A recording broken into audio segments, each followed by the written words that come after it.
Hello students, now we will do MN test. Weierstrass MN test, Weierstrass theorem MN test. This test is used to check the uniformly convergence of a sequence. Very easy test. अगर मेरे पास कोई sequence है, पहले हमने क्या करना है, उसका F of X find out कर लेना है। Limit N approaching to infinity लगा के उसका F of X find out कर लेना है। उसके बाद मैंने क्या करना है कि जो mod of F N X minus F of X बनेगा, एक्स मूव करता रहेगा उस इंटरवल पे, उसकी मैंने मैक्सिमम वैल्यू ले लेनी है। मैक्सिमम वैल्यू जो आएगी उसको मैं एम एन बोलूँगा। अगर मेरी मैक्सिमम वैल्यू जो एम एन आई है, अगर वो जीरो को अप्रोच करेगी as N approaching to infinity, तो मेरी जो सीक्वेंस है वो यूनिफॉर्मली कन्वर्जेंट होगी। ये इफ़ एंड ऑल इफ है। सो डैट मीन अगर एम एन जो मेरे पास मैक्सिमम वैल्यू इस मोड की आएगी, अगर वो जीरो को अप्रोच नहीं करेगी, तो डैट मीन वो यूनिफॉर्मली कन्वर्जेंस नहीं होगा। तो that is very simple. Okay, example से बिल्कुल क्लियर हो जाएगा आपको। मुझे इस सीक्वेंस की चेक करनी है यूनिफॉर्मली कन्वर्जेंस, बेसिकली प्रूफ ही करना है कि यूनिफॉर्मली कन्वर्जेंट है। तो इसको मैं कैसे प्रूफ करूँगा? इसको मैं एम एन टेस्ट की हेल्प से प्रूफ करूँगा। तो पहले मुझे क्या निकालना है? पहले तो मुझे एफ ऑफ एक्स निकालना है। एफ ऑफ एक्स कैसे निकलेगा? लिमिट लगा के निकलेगा, X upon 1 plus N x square. Okay, अगर एक्स ज़ीरो हुआ, बेसिकली अगर एक्स मेरे पास ज़ीरो होगा तो मेरे पास आंसर ज़ीरो आ जाएगा। और अगर मेरे पास एक्स ज़ीरो नहीं भी होगा, उसने बोला ऑन एनी क्लोज इंटरवल, हम any close interval A to B मान लेते हैं, जिसमें जीरो हो भी सकता है, नहीं भी हो सकता। चलो, अगर एक्स ज़ीरो हुआ तो आंसर कितना आएगा? ज़ीरो। अगर एक्स ज़ीरो नहीं भी हुआ तो 1 अपॉन इन्फिनिटी, बेसिकली ये कितना आ जाएगा? ज़ीरो आ जाएगा। तो एक्स अगर ए टू बी कोई भी फाइनाइट इंटरवल में हम लेंगे तो इसका आंसर कितना आ जाएगा? ज़ीरो। इस इंटरवल में जीरो हो भी सकता है, नहीं भी हो सकता। चलो, अगर जीरो हुआ भी तो भी आंसर जीरो हो जाएगा, अगर नहीं हुआ है तो भी जीरो हो जाएगा। ओके, अभी हमने क्या फाइंड आउट करना है? अभी हमने एम एन फाइंड आउट करना है। एम एन किसके बराबर होता है? सुप्रीमम या least upper bound F N X minus F of X के बराबर होता है। अभी हमने इसकी मैक्सिमम वैल्यू पता करनी है। तो इसकी मैक्सिमम वैल्यू कैसे पता करेंगे, देखते हैं। तो what is F N? M N is equal to supremum of fn x minus f of x।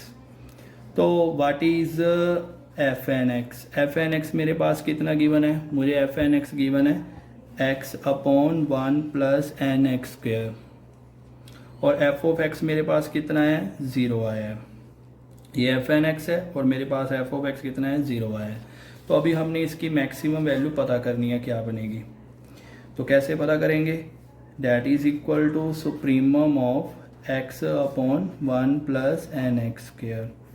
Supremum value पता करने के लिए हम क्या करते हैं बच्चे? इसका डेरिवेटिव करेंगे। So let Y is equal to X upon 1 plus N x square. जो एक्स है वो आएगा ए टू बी इंटरवल में से। ओके, इसका हम मैक्सिमम वैल्यू पता करने के लिए इसका डेरिवेटिव करते हैं। तो डेरिवेटिव कैसे होगा? 1 plus N x square, denominator as it is, derivative of numerator minus numerator as it is, derivative of denominator upon 1 plus n x square whole square। तो बेसिकली dy अपॉन dx किसके equal हो गया?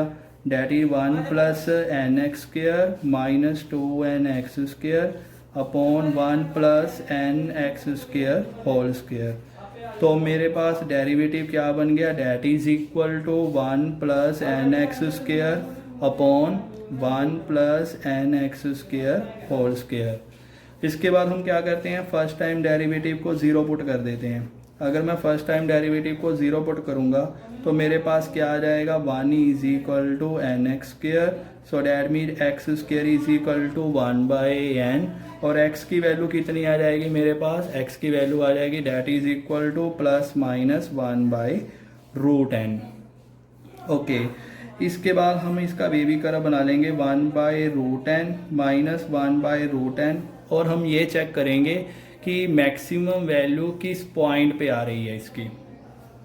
Okay, तो अगर मैं -1/√n से कम value इसमें put करूँगा, जो मेरे पास डेरिवेटिव बना है, तो डेरिवेटिव में जब मैं -1/√n से वैल्यू कम पुट करूँगा तो मेरे पास क्या बनेगा, इससे कम वैल्यू कितनी हो जाएगी, मेरे पास -2/√n हो जाएगी, जितना नेगेटिव उधर जाएंगे।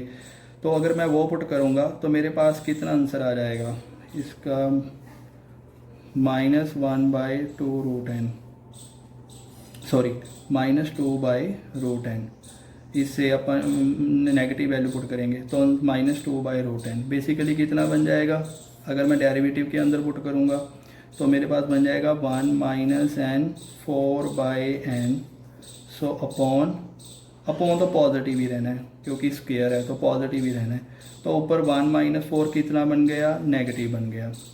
-1/√n और 1/√n के बीच वैल्यू 0 पुट करूँगा, जब मैं x की वैल्यू 0 पुट करूँगा तो मेरे पास पॉजिटिव बनेगा। सिमिलरली इसके बाद पुट करूँगा तो नेगेटिव बनेगा। ओके, तो यहाँ से स्टार्टिंग से यानी कि -∞ से लेके -1/√n तक मेरा ग्राफ क्या करना है, डिक्रीज करना है। उसके बाद मेरा ग्राफ क्या करना है, इंक्रीज करना है। और उसके बाद फिर मेरी वैल्यू क्या करनी है, डिक्रीज करनी है। तो मेरी मैक्सिमम वैल्यू हमने चेक करना है कि मेरी मैक्सिमम वैल्यू किस पॉइंट पे आएगी। मेरी मैक्सिमम वैल्यू इस पॉइंट पे आएगी 1/√n पे।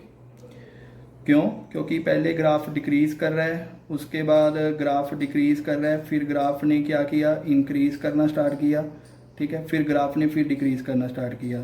तो इस पॉइंट पे जो मेरी है वो मैक्सिमम वैल्यू अक्कर होगी। ओके, अगर ये मेथड आपको मुश्किल लगता है तो आप सेकंड टाइम डेरिवेटिव कर सकते हो। सेकंड टाइम डेरिवेटिव करने के बाद अगर second time derivative less than 0 आएगा तो डैट मीन्स क्या होगा, that is a point of maxima. अगर second time derivative greater than 0 आएगा तो that mean that is a point of minima. तो हमने ये इजी रहता है कि x की वैल्यू निकाल के उसको वेवी कर्व पे ड्रॉ करो और उससे कम वैल्यू के लिए चेक करो, पॉजिटिव नेगेटिव, पॉजिटिव आ गया डिक्रीज करेगा, फिर इंक्रीज करेगा, फिर डिक्रीज करेगा। तो डैट मीन ये वाली हमारी क्या आ गई, इस पॉइंट पे हमारी फंक्शन की क्या आ गई, मैक्सिमम वैल्यू आ गई, और इस पॉइंट पे हमारी फंक्शन की वैल्यू क्या आनी थी, मिनिमम वैल्यू आनी थी। चलो, तो हमने मैक्सिमम वैल्यू अभी हमने पता कर ली, वो किस पे आएगी, 1/√n पे आएगी। तो हम y के अंदर पुट कर देते हैं, y किसके बराबर है हमारा, mn इज इक्वल टू किसके बराबर आया था, mn हमारा supremum of x upon 1 + nx², और हमारी मैक्सिमम वैल्यू x किस पॉइंट पे आई है, 1/√n पे आई है। तो मैं 1/√n पुट कर देता हूँ, that is 1/√n upon 1 + n 1/n cancel हो गया, तो बेसिकली 1/2√n बन गया। अगर n इन्फिनिटी को अप्रोच करेगा तो mn किसको अप्रोच करेगा, 0 को अप्रोच करेगा। तो इसका मतलब ये क्या होगा, यूनिफॉर्मली कन्वर्जेंट होगा। ओके, अनदर एग्जांपल है हमारे पास। अभी हमने इसकी यूनिफॉर्मली कन्वर्जेंस चेक करनी है, x अपॉन n + x² और हमें x क्या गिवन है, greater than equal to 0 given है। कैसे चेक करेंगे, पहले हम क्या करने वाले हैं, पहले हम f(x) निकाल लेंगे। यहाँ पे भी मैं mn टेस्ट अप्लाई करूँगा, तो limit n approaching to infinity fn(x) that is equal to limit n approaching to infinity x upon n + x²²। Okay, जब x की वैल्यू 0 है तब आंसर कितना आएगा, 0 आएगा, लिमिट 0 आएगी। और जब x 0 नहीं है तब भी समथिंग अपॉन इन्फिनिटी बनेगा, तो भी आंसर कितना आएगा, 0 आएगा। तो डैट मीन्स f(x) मेरे पास हमेशा क्या बनने वाला है, 0 बनने वाला है, चाहे x की वैल्यू 0 हो चाहे 0 ना हो। ओके, अभी हमने mn टेस्ट अप्लाई करेंगे। mn टेस्ट क्या कह रहा है, हमने सुप्रीमम लेना है। x कहाँ से कहाँ तक है, ग्रेटर दैन इक्वल टू 0 है, हमने सुप्रीमम लेना है fn(x) माइनस f(x) का। ओके, देखते हैं इसका सुप्रीमम बनेगा क्या। सुप्रीमम के लिए fn(x), what is fn(x)? fn(x) हमारे पास है x upon n + x² minus f(x) मेरे पास कितना है, 0 है। ओके, डेरिवेटिव से इसकी मैक्सिमम वैल्यू हम फाइंड आउट करेंगे अभी। तो इसका dy अपॉन dx कितना बनेगा, I have already evaluated derivative of this, that is n minus 3x² upon n plus x square whole cube. You can verify this. This is the derivative. Okay. dy upon dx को हम किसके equal रखेंगे, 0 के. सो यहाँ से क्या आ जाएगा, n minus 3x² is equal to 0. So that mean x² is equal to n by 3. तो x हमारे पास आ गया root plus minus root n by 3. लेकिन हम केवल पॉजिटिव वैल्यू ही लेंगे क्योंकि हमें x greater than equal to 0 given है, तो हम केवल पॉजिटिव वैल्यू ही लेंगे इसकी. ओके, अभी बेबी कर्व से देख लेंगे. बेबी कर्व से इसकी वैल्यू रूट n बाई 3 से कम पुट करनी है. 0 ले लेते हैं. जब x की वैल्यू 0 लेंगे तो मेरे पास क्या बनेगा, पॉजिटिव एंट्री बनेगी. इससे कम लेके मेरे पास x की वैल्यू जब 0 लेंगे तो पॉजिटिव एंट्री बनेगी. ओके, इसके बाद जब हम इससे बड़ी वैल्यू लेंगे तो इससे बड़ी वैल्यू हम ले लेते हैं, सपोज करो रूट n बाई 3 n ले लेते हैं. n लेके मेरे पास क्या बनेगा, 3 माइन रूट, इससे बड़ी रूट n ले लेते हैं, रूट n. तो इससे बड़ी रूट n लेंगे, 3 minus n minus 3 root n square root n square, that is n minus 3n, that is minus 2n, that means negative. Okay, तो होगा क्या, स्टार्टिंग से लेके, स्टार्टिंग कहाँ से है, 0 से है क्योंकि 0 से स्टार्ट कर, 0 से लेके यहाँ तक ग्राफ इंक्रीज करेगा और उसके बाद ग्राफ क्या करेगा, डिक्रीज करेगा. यानी कि 0 से लेके रूट n बाई 3 तक इसका ग्राफ क्या करेगा, इंक्रीज करेगा और इसके बाद क्या करेगा, डिक्रीज करेगा. क्यों, क्योंकि फर्स्ट टाइम डेरिवेटिव पॉजिटिव का मतलब होता है कि ग्राफ इंक्रीज कर रहा है और नेगेटिव का मतलब होता है ग्राफ डिक्रीज कर रहा है. तो यहाँ से यहाँ तक ग्राफ इंक्रीज करेगा, इसके बाद डिक्रीज करेगा. तो इस पॉइंट पे फंक्शन की क्या होगी, मैक्सिमम वैल्यू होगी.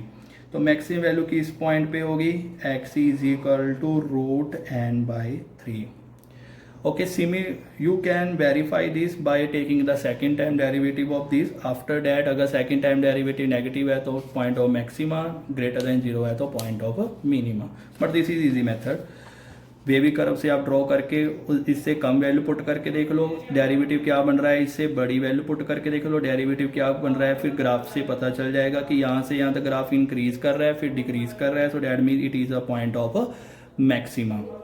तो किस वैल्यू पे हमारे पास मैक्सिमम वैल्यू आएगी, रूट n बाई 3 पे. तो mn किसके इक्वल आ गया, root n by 3 upon n plus root n by 3 whole square. So that means n by 9 whole square. Sorry, ये रूट 3, नीचे भी रूट 3 है, रूट 3 है. कोई इफेक्ट नहीं पड़ेगा. रूट रूट 3 से कम वैल्यू पुट करेंगे, सपोज करो 0 पुट करेंगे तो पॉजिटिव, इससे बड़ी वैल्यू पुट करेंगे तो आंसर क्या आएगा, नेगेटिव आएगा. रूट 3 है यहाँ पे.